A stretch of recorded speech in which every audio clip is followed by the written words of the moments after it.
ya, tidak besar, sehingga pada saat kita menerima cobaan dan seterusnya kita cenderung untuk menghindar dan tidak penuh percaya dengan apa yang dilakukan atau yang dipercayakan yang disampaikan oleh Tuhan Yesus Kristus kepada kita. Tetapi iman itu bisa ditunjukkan dengan mengimplementasikan apa yang diajarkan oleh Yesus Kristus kepada kita. Misalnya kasih, ya, itu paling utama. Hukumnya apa yang dibilang kasih itu yang paling utama dari yang lain. Jadi kalau kita di dalam keseharian kita, di dalam pekerjaan kita menunjukkan ajaran-ajaran yang disampaikan oleh Tuhan Yesus Kristus, maka saya yakin orang akan melihat bahwa oh inilah sebetulnya gambaran orang Kristen gitu. Orang yang selalu kasih, rendah hati, tidak sombong, suka membantu dan seterusnya, seperti itu. Saya kira itu dari saya ya Pak Pendeta Tamunan Kiting.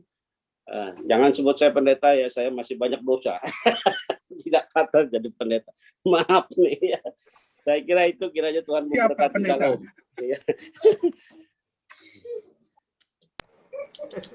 Ya, sudah paling tidak 3-4 ayat yang disampaikan oleh Pak Ludong tadi, utamanya mengenai kasih. Jadi sebagai ya itu sudah mewakili dari rohaniwan kita sebagai pendeta. Jadi tidak perlu mengelak lagi, Pak Temunan, silakan.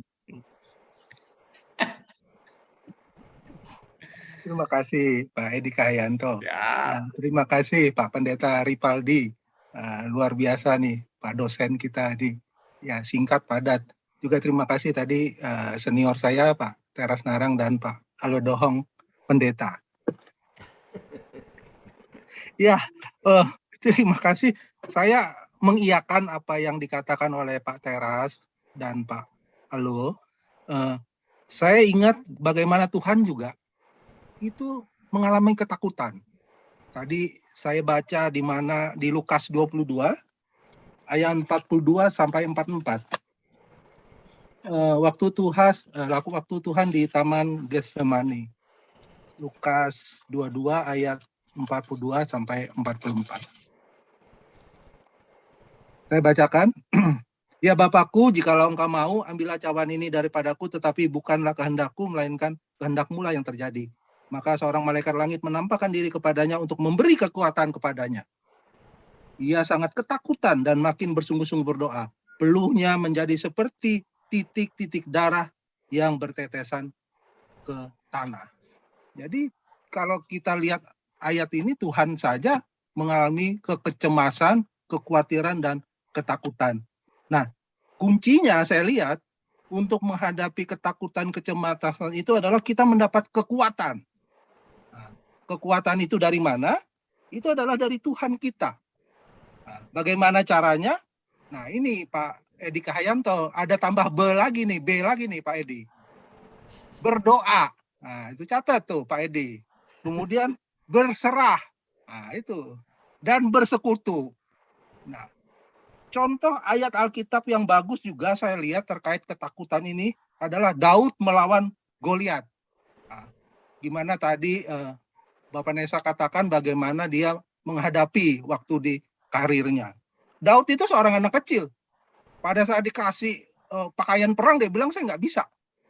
Tapi menarik kata-kata ini Daud. Kalau kita lihat 1 Samuel 17 ayat 45 begini, kalau saya boleh bacakan. Tetapi Daud berkata kepada orang Filistin itu, engkau mendatangi aku dengan pedang dan tombak dan lembing.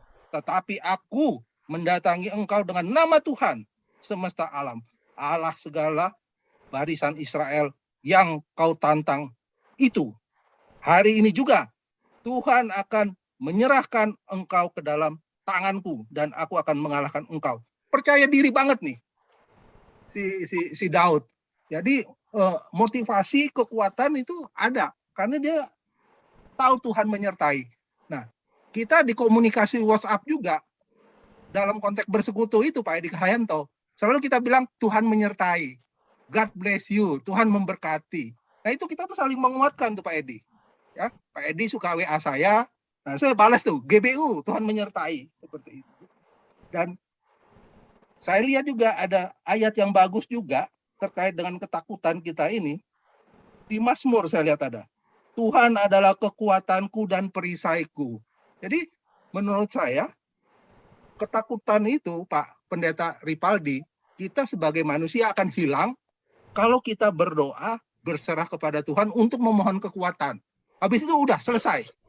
Kita nggak perlu khawatir. Sebagai manusiawi, saya kalau biasanya menghadapi kecemasan, ketakutan, secara teori, saya tarik napas, Pak Pendeta Ripaldi. Tarik napas panjang. Habis itu saya hembuskan. Nah, itu secara pribadi pengalaman saya. Nah, di samping dengan tata cara iman Kristen tadi. Saya pikir demikian dari saya, Pak Edi Cahayanto, yang saya hormati dan saya cintai. Tuhan memberkati kita dan mohon maaf kalau ada kesalahan. Ini Ketua Dewan Adat Dayak DKI Jakarta ini memang rendah hati. Ya. Baik, Baik, terima kasih Pak. Terima kasih.